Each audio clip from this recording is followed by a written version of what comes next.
I'm on the phone with my husband. He's 2 minutes away. All of a sudden I hear a bang. I hear it through the phone, but I also hear it right outside on our street. I drop what I'm doing, I run outside. The first thing I see, the car is completely totaled. My husband's car just completely totaled. I get closer to the car, I look inside. He's gone. He's dead. I start freaking out. I don't know what I'm doing. He was the breadwinner of our family. Like, I didn't have to work when I was with him. He supported it. I was always taking care of our 2 kids were. I start reeling. I wait for the police to get there. They tell me they're gonna take the body to the morgue. That's fine. I decide to take whatever was in his car. There's a phone, there's some sunglasses, some other things. I grab all of that stuff, whatever I could. I go back inside. I start making the phone calls.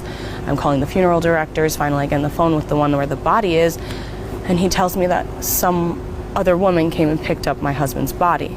And he says it was his wife. And I'm like, what are you talking about? I'm his wife. I'm sitting here with 2 kids. I'm sitting here with I don't even know what to do next.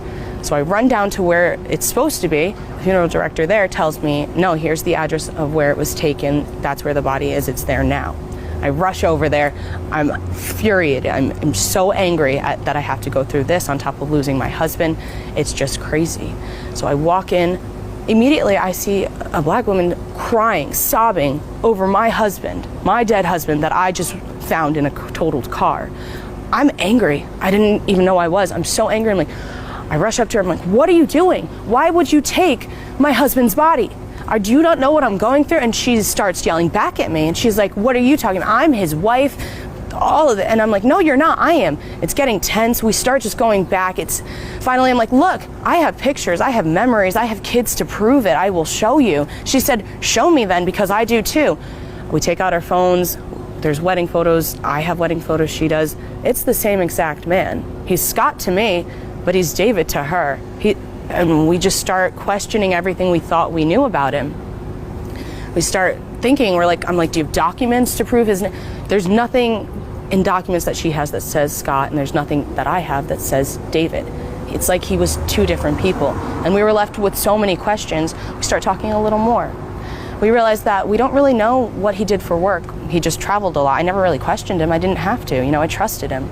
And she did too, apparently. Well, I knew his one office that I knew of was here, in one spot, and she knew that it was in the other spot. So we decided to go together to both of those locations. And, we explain the circumstances, and we get into those offices. There's nothing in either one of them. It's completely clean. Not even a desk or a chair. And we start questioning even more. We're like, well, how are we going to figure this out? We decide to go to the police. We talk to them. We tell them what happened, how we're not sure who we're dealing with, or we just want some answers. And they're like, we can open up an investigation. We can look into it. We can autopsy the body, maybe find some prints or something. And it all sounds great. So we do that, and then I go home, and I start looking for some more answers. And I remember that I grabbed things from the car, so I start shifting through them, and then I see the phone that I got, and it's dead now. So I plug it in. I'm like, maybe it'll say something. As soon as that phone turned on, messages in different languages. We're talking Japanese, Arabic, Portuguese. It was just wild because my husband and I only ever spoke English. He didn't know any other languages, or at least I thought Scott didn't know any other languages. And then while the phone's on, I get a call. And I'm like, okay, maybe this is someone who can give me an answer.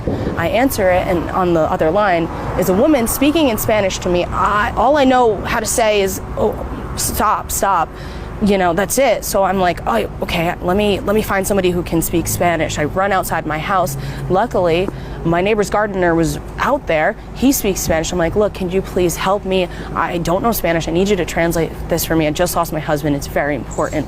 And he of course says yes. So he's translating for me. And it turns out that the woman on the phone, she lives in Colombia. Apparently she's also his wife. And on top of that, she has 3 kids with him. It got to a point where I was like, I'm not getting any answers on my own. So I decided to give the FBI a call, because obviously the police weren't going to be able to help me, because on top of everything, I get another call from the funeral director saying somebody took his body now. So on top of that, but this time he can't tell, he doesn't know where it is. He doesn't know who took the body. It's not another wife, it's just gone. So I call the FBI and I'm like, look, I tell them everything that happens, one on top of the other. I'm like, I have this phone. It's getting messages. It's getting so many messages in different languages. I don't know what to do. I just want help finding out answers. And the FBI is like, okay, here's what we're gonna do. We're gonna come tomorrow, we'll pick up the phone, we'll open our own investigation, we'll look into it. Thinking finally someone's gonna, it'll be nice knowing at least something. You know, who was he? Was he Scott? Was he David? Was he someone else? So I put the phone down, I leave it there, I go to sleep for that night. It has to be about 12:40 a.m. The doorbell rings, and I'm thinking, I know they said tomorrow morning, but I wasn't really thinking at all, I guess. I get up, answer the phone, I'm like, maybe it's the FBI. As soon as I open the door, there's a gun in my face. And I couldn't see past the gun, but I know there were two men there. And the one's like, where's the phone? I tell them exactly where it is. I'm like, it's upstairs on the nightstand in the drawer. Go get it. I go get it. And they're like, good. And while the other guy goes and gets the phone, the one with the gun in my face says, whatever you want to know, whatever you think you knew, whatever you are looking for, just stop. Otherwise, we're going to come back and this will be the last thing you see. Of course, I say that's not a problem. I don't need any more answers. Whoever Scott was, he's just Scott and he's gone now to me. So I'm reeling, I calm myself down, I go back to sleep. The next day, the real FBI shows up and they're like, oh, where's the phone? I tell them what happens. I said there was two people here, the gun.